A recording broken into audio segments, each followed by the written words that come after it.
Some names carry weight, more than just the weight of letters, more than just the way they roll off the tongue. Some names carry a lifetime of love, sacrifice, and dreams that never got to take flight. My mother's name was one of them. I remember the way she used to hum while stirring a pot of soup, the warmth in her voice as she called me over to taste the seasoning. "A little more salt," she'd say with a knowing smile, always letting me feel like I had a say in her magic. My mother loved the kitchen. It was her sanctuary, her art, and it became mine too. But in my father's eyes, it was a sign of weakness. Growing up, I always knew I wasn't the son he wanted. He wanted a boy who could throw a football, who would wrestle in the backyard, who would be tough and unshakable like him. Instead, he got me. A boy who loved the smell of fresh bread baking in the oven, who preferred a quiet afternoon with a book over a rough game in the dirt. My younger brother, though? He was everything my father could have hoped for. Strong, athletic, reckless in a way that boys are praised for. He was the golden child, and I was an afterthought. At first I tried. God, did I try. I played football with them even though I hated it. I pretended to care about the things they did, thinking maybe, just maybe, if I could fit into their world, my father would see me. But no matter what I did, he never looked at me the way he looked at my brother. Then, when I was 13, my mother died, and whatever glue had been holding our fragile family together cracked into pieces. My father and brother moved on in their own way, by burying their grief under toughness and silence. Me, I found comfort in the only thing that still felt like her: the kitchen. I cooked because it was the only time I still felt close to her. I cooked because it was the only place where I didn't feel like I had to change who I was. But my father hated it.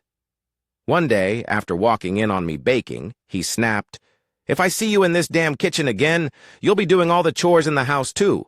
Be a man like your brother." That night, after a fight that cracked something deep inside, he finally admitted what I had known all along. I never loved you. There it was. The truth, laid bare between us. That was the last real conversation we ever had. From then on, I stopped trying. I stopped waiting for his approval. I focused on my dream instead. A dream that would take me across the world. A dream that my father would try to crush under his boot. But he didn't know one thing: I wasn't going to let him win. After that night, I stopped waiting for my father's approval. It was clear I would never get it. I spent my teenage years in silence, drifting through the house like a ghost. My father and brother carried on like I wasn't there. Meals were eaten without conversation. Holidays passed without warmth.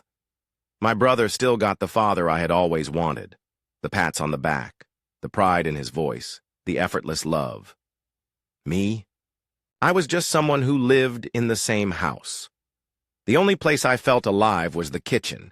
It was my escape, my refuge. I experimented with recipes, devoured cookbooks, and started baking late at night when the house was quiet. I taught myself, everything from delicate French pastries to complex spice blends. I knew, deep in my bones, that I wanted to be a chef. But my father? He wanted no part of it. When it came time to apply for college, I had my heart set on culinary school. I had secretly interned at a local restaurant over the summer, and my mentor had written me a glowing recommendation.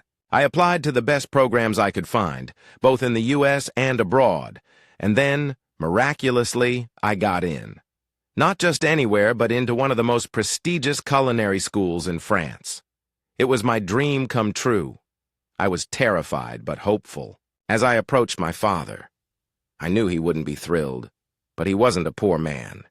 He had always said he'd pay for our education. So when he looked me dead in the eye and said, "I'm not paying a single cent for you to waste your life cooking," I couldn't believe it. At first, I thought he meant it as some kind of punishment, a way to force me into a real career. But then he said something that sent a chill down my spine. "It wouldn't be fair to your brother." I blinked. "What?" "He's struggling in school. If you go off to some fancy program in France and succeed, it'll just make him feel worse about himself." "I won't let you do that to him." I couldn't breathe. He wasn't even pretending anymore. He was choosing my brother. Again. Always. I tried to argue. I begged. I told him I needed this, but his mind was made up. "My son's well-being comes first," he said, "not his son's. Just his son."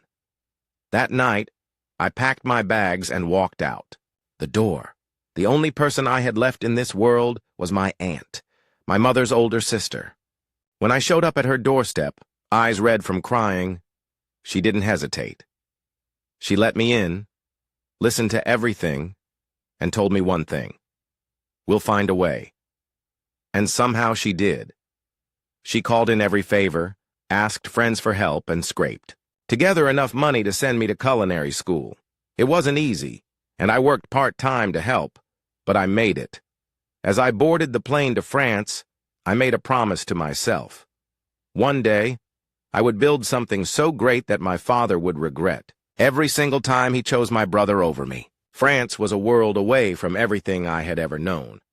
The moment I stepped off the plane, I felt like I had entered a different universe, one where my father's voice didn't echo in my head, where my brother's shadow didn't loom over me. For the first time in my life, I was free, but freedom came with a price. Culinary school wasn't just hard, it was brutal. My instructors weren't there to coddle us.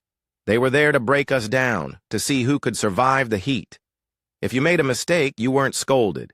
You were humiliated. I watched classmates quit after a single week, unable to handle the pressure. But I thrived. I worked harder than I ever had in my life. I woke up before dawn, stayed in the kitchen long after my shifts ended, and pushed myself to the limit. Every night, when exhaustion threatened to crush me, I reminded myself of why I was here. This wasn't just about me. This was about proving my father wrong. This was about honoring my mother. This was about making sure that everything I had suffered through meant something. It happened late one night, long after most of my classmates had gone home. I was in the kitchen, practicing my pastry technique. Specifically, perfecting a millefeuille, a delicate layered dessert that required precision and patience. I had failed 3 times already. The 4th time, I held my breath as I layered the pastry, carefully folding the cream, making sure every piece was flawless. When I finished, I stepped back and stared at it. It was perfect. Just as I was about to take a picture, I heard someone clear their throat behind me. I turned to see Chef Laurent, one of the toughest, most respected chefs in the school. He was known for making students cry, for throwing entire dishes in the trash if they weren't up to his standards. He picked up a fork and took a bite. The room was silent. Then, after a long pause, he simply said, "Not bad." That was it. Just 2 words. But coming from him, it might as well have been a standing ovation. That was the moment I knew. I wasn't just meant to be here. I was meant for this life. Over the next few years, I worked my way up. After graduating, I landed a job at one of the top French restaurants in the city, not because of connections, but because I had earned it. I started at the bottom, chopping vegetables, cleaning dishes, working insane hours for barely any pay. But I kept going. I perfected my sauces. I learned every station in the kitchen. I memorized recipes until I could cook them in my sleep, and slowly, I climbed. I became a sous chef, then a senior sous chef. Then, after years of grinding, I was offered a head chef position at a prestigious restaurant. It was everything I had ever dreamed of, but something was missing. No matter how much success I found in France, there was always a part of me that belonged back home. Not to my father's house, but to the city where my mother had lived. The idea started as a whisper in the back of my mind. What if I stopped working for other people? What if I built something of my own? A restaurant named after my mother. A place where her name wouldn't just be a memory, it would be a legacy. So I saved every penny I could. I worked double shifts, lived in a tiny apartment, and poured everything into this dream. And finally, after years of planning, I was ready. Two of my closest friends, chefs I had met in France, believed in my vision and joined me as business partners. We scouted locations, designed a menu, and built something truly special. When we finally opened our doors, there was no doubt in my mind. This wasn't just a restaurant. This was proof that I had survived. This was the life I had earned, and no one, not my father, not my brother, could take it away from me. The night of the grand opening was filled with the aroma of slow-roasted duck, truffle-infused risotto, and freshly baked bread. Laughter and conversation flowed like fine wine, and for the first time in my life, I felt like I had built something, real, something that mattered. Then, like vultures circling fresh prey, my father and brother arrived. They walked in as if they had been invited, heads held high, smiles plastered on their faces like they belonged there. My father's handshake was firm, his voice dripping with warmth. "My son," he said, clapping my shoulder. "I always knew you had it in you." Lies. I knew what they were doing. They weren't here to celebrate me. They were here to claim a piece of what I had built. And when my father handed me a beautifully wrapped gift, I knew the manipulation had already begun. I opened it carefully, pulling out a stunning portrait of my mother. My heart clenched. It was a beautiful painting, lifelike, as if she could step right out of the frame and embrace me. "She would be so proud," my father said, his voice thick with feigned sincerity. "We should hang it somewhere everyone can see." I clenched, my jaw fighting the wave of emotions threatening to crash over me. This wasn't a gesture of love. It was a power move. He wanted to claim my success as his own. I forced a smile. "It's beautiful." And then, right on cue, came the real reason they were here. "We've been thinking," my father began, his voice casual, as if he were discussing the weather. "Your brother should be a partner in the restaurant." I almost laughed. It took everything in me not to. My brother, the same one who ignored me for years, who had the world handed to him, who stood by while our father crushed my dreams, wanted a stake in my business. "I'll think about it," I said smoothly. And I did. I thought about how I was going to humiliate them. The party continued, and I watched my father and brother shamelessly mingle with my guests, acting as if they had been part of my journey. "I overheard my father bragging to a group of investors. I always believed in him," he said with a proud smile. "Told him that if he wanted to succeed, he had to fight for it, and look where he is now." Oh, so now it was his wisdom that made me successful? I clenched my glass, but instead of confronting him, I played the long game. When it was time for the speeches, my business partners went first, thanking everyone for coming, talking about our vision. Then it was my turn. I raised my glass. Tonight isn't just about a restaurant opening. It's about honoring the people who got me here. I turned to my aunt, to my mother's sister, who took me in when I had no one, who believed in me, fought for me, and made sure I got the education I deserved. A few people clapped. My aunt wiped her eyes. Then I took a breath and shifted my gaze. But not everyone believed in me, I continued, my voice steady. Not everyone supported my dream. Some thought cooking wasn't a man's job. Some refused to pay for my tuition, not because they couldn't afford it, but because they didn't want me to be more successful than someone else. The room fell into an uncomfortable silence. People exchanged glances.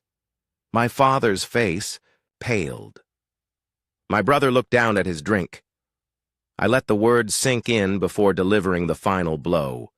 But despite everything, I made it. And since my family is here tonight to celebrate me, I'd like to return the favor. I turned to my brother. "I'd like to officially offer you a position at my restaurant." His eyes lit up. My father's expression softened. For a second, they really thought they had won. A bartender! The color drained from their faces. The room erupted in hushed murmurs. My father's jaw clenched. My brother gripped his glass so hard I thought it might shatter. I held my smile. "You've worked as a bartender before, haven't you? I figured you'd be perfect for the job." People started clapping, thinking this was some kind of emotional reconciliation. Some even cheered. My father and brother had no choice but to smile through it, but I saw the rage in their eyes. I had won. They lasted at the party just long enough to avoid making a scene, but as soon as the last guest left, they cornered me outside my restaurant. "What the hell was that?" my brother spat, his voice shaking with anger. "A bartender? You humiliated me." I leaned against the wall, sipping my drink. "I thought it was a generous offer. You should be grateful." "You set us up," my father hissed. His mask had completely slipped, and now he was exactly as I remembered, cold, cruel, and filled with quiet rage. "You invited us just to make fools of us." I shrugged. "You showed up on your own." My brother's hands balled into fists. "If you didn't want me in the business, you could have just said so. But you did this instead. This was the cruelest way." I cut him off. "Cruel? Cruel is a father looking his son in the eye and telling him he never loved him. Cruel is being thrown away like trash because I wasn't the son he wanted. Cruel is having to beg strangers for money because my own blood refused to help me." They were silent. I stepped closer, voice calm but sharp as a knife. This wasn't cruel. This was justice. My father's face darkened. "You think you've won?" I smiled. "Oh, I know I have." They stormed off into the night, and for the first time in my life, I didn't feel like the forgotten son. I felt free. A few weeks later, they made one. Last desperate attempt to get back at me. They showed up at my house, fake legal documents in hand. "You have no right to use your mother's name for this restaurant," my father said coldly. "You'll change it, or we'll sue." I burst, out laughing.